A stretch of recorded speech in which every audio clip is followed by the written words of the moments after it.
Мынау менің жүрегім, бір осыдан басталар. Мынау басым ақылды, бәрі осы басқарған. Мынау менің оң қолым, мынау менің сол қолым. Барлық ісі атқарған. Жарайсыңдар балалар, орнымызға отырамыз. Бір сурет түскендер мына топқа, тағы бір суретте мына топқа бөлінесіз. Мысалы, мында кітап пен қарандашты суреті тұр. Осы бойынша бөлінеміз. Сенге кітап. Кітаптың суреті шыққандар мына жаққа, қарандаштың суреті шыққандар мына жаққа бөлінеміз. Кітап шықты саған. Кітап қайда апай? Кітап кіз? Алдында? Бірінші топ, екінші топ мына жаққа. Қалай жасау керек пе?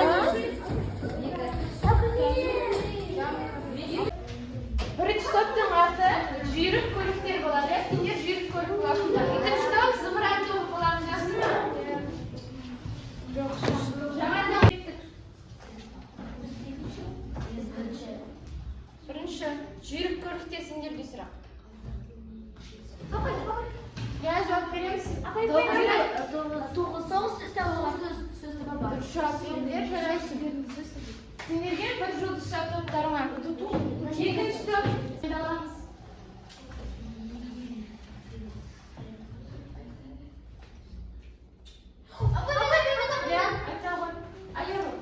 Етістік деген ол адамның іс-қимылын, заттың іс-қимылын білдіретін сөз. Олар не істеді, не қылды, қайтты деген сұраққа жауап береді. Жарайсың, дұрыс жауап бердің. Сендердің топқа тағы бір жұлдыз жайып. Келесі сұрақ.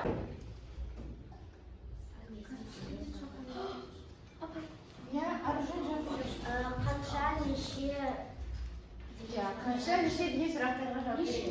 Нешінші деген сұрақтарға. Жарайсыңдар. Дайындаламыз.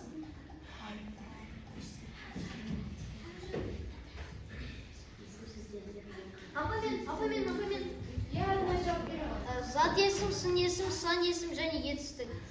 Үшеу жатады, иә? Зат есім, сын есім және сан есім. Осы үшеуінің сұраққа жауап береді. Дұрыс жауап беріңдер, жарайсыңдар. Келесі.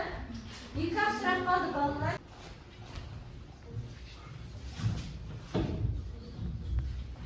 Бәрекелді, шіркін, алақай қандай сөздерге жатады? Мират жауап береді. Одағай сөздерге. Яғни бұл сөздер көңіл күйді білдіретін сөздер. Одағай сөздер деп атаймыз, иә? Жарайсыңдар. Неге соңғы сұрақ қалды балалар? сын есім. Апамен әйел жауап береді. Қара кітап. Қара кітап. Я бұл жерде сын есім қайсысы? Қара. Қара, иә? Сын есім қандай сұрақтарға жауап береді? Қандай, қай деген сұрақтарға жауап береді? Жарайсыңдар. Барлығын рет бұзамыз. Ақпанның 14-і тіркелмелі трактор.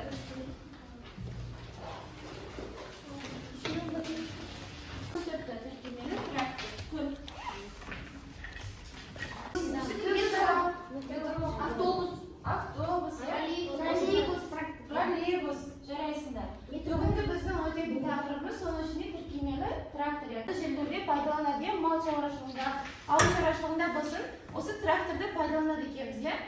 Сол мәтінді кеңірек танысу үшін кітаптағы 141-ші бетті ашып, мәтінді оқиық, иә? Әрбіріміз екі сөйлеммен оқимыз, сен бастай ғой. Бала болыпты.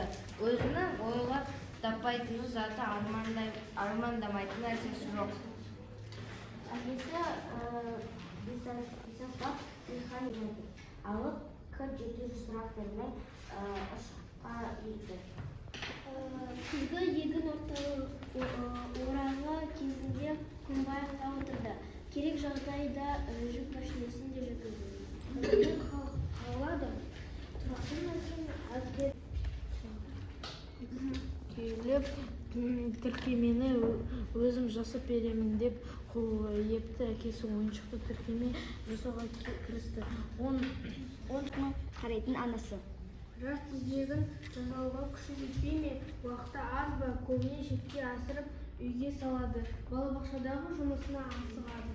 Әкесі үйіліп қалған малдың тезегін аптасын Келмесең ауыр келме деп қойып қалды інісі.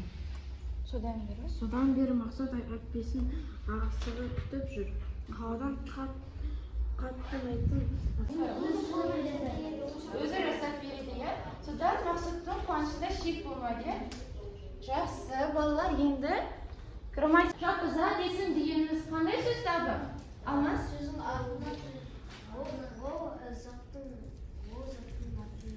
Заттың атауын білдіретін сөз табы, иә? Мират жауап бере ғой.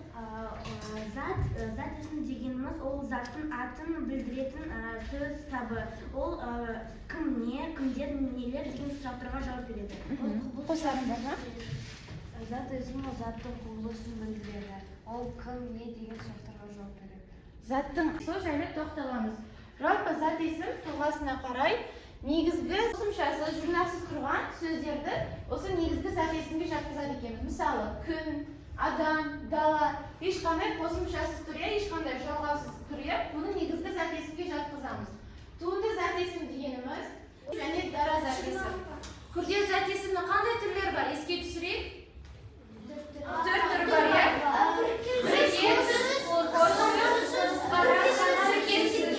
Осы төртеуі, яғни кім не деген сұраққа жауап беретін осы біріккен, қысқарған, күрделі сөздерді біз балқашы, көздің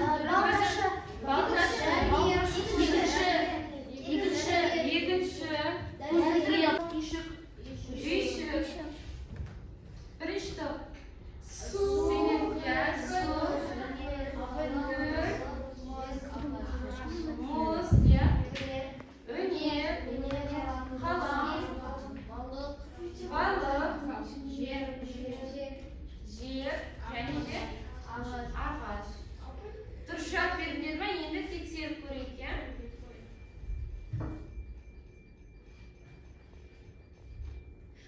Барлық сөздерге біз дұрыс жауабын бердік. Жарайсыңдар балалар. Дұрыс жауап бергендер үшін әр топқа 2-ге жұлдызша беремін. Сендерге 2 жұлдызша, жүйелі көріпте, сендерге 2 жұлдызша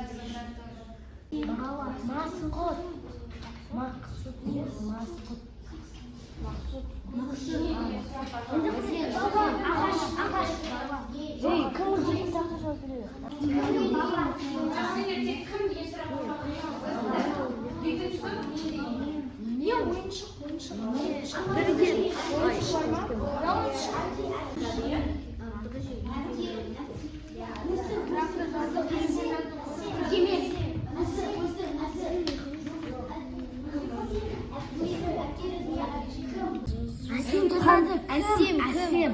Қандай әсем? Әсем деген әсем ғой. Қызы ғой. Әсем. Аялдама.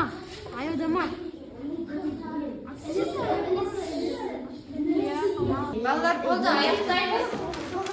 Әке, ата, әпке, әсем, ана, әже, Аманғали, аға, дос, інісі, механизатор. Механизатор кім деген сұраққа жауап бересің? Профессияға қойып жоқ. Адамның аттары кім деген сұраққа жауап береді? Механизатор қалған дұрыс жаздыңдар. Жарайсыңдар. Торай, уақыт, қала, автобус, аялдама, мал, жұмыс, бел, ауыл, қиял, егін, әңгіме, комбайн, балабақша, қайырым, қол.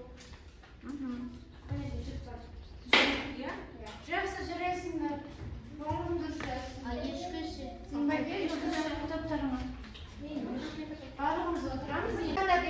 Анда сөздер берілген, сол сөздерді тіркестіріп, күрделі зат есім жасаймыз, жақсы ма? Дәптерге орындарым жазбаша.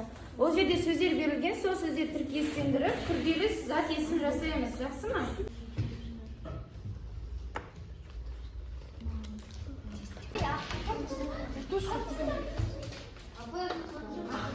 Үшінші әдәпсіңа, иә? Сіз үшінші беттен өзі.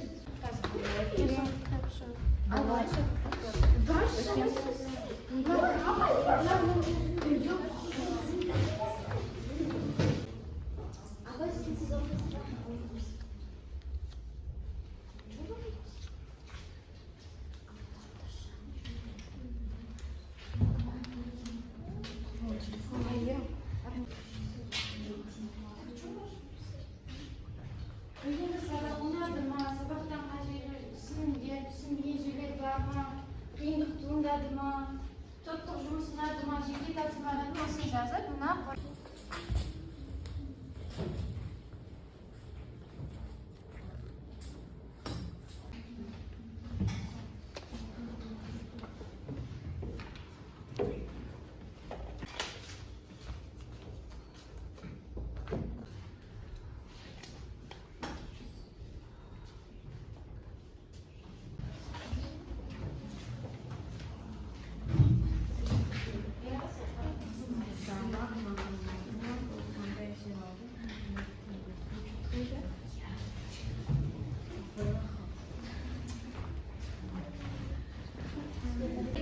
мына жерде біз жаңа негізгі мен туындыны жазсақ, мына жерде түбір запясы мен тон запясыны теріп, екі бағанға салыстырып береміз, жақсы ма?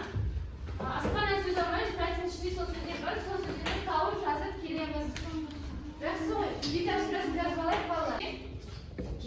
7 жазып.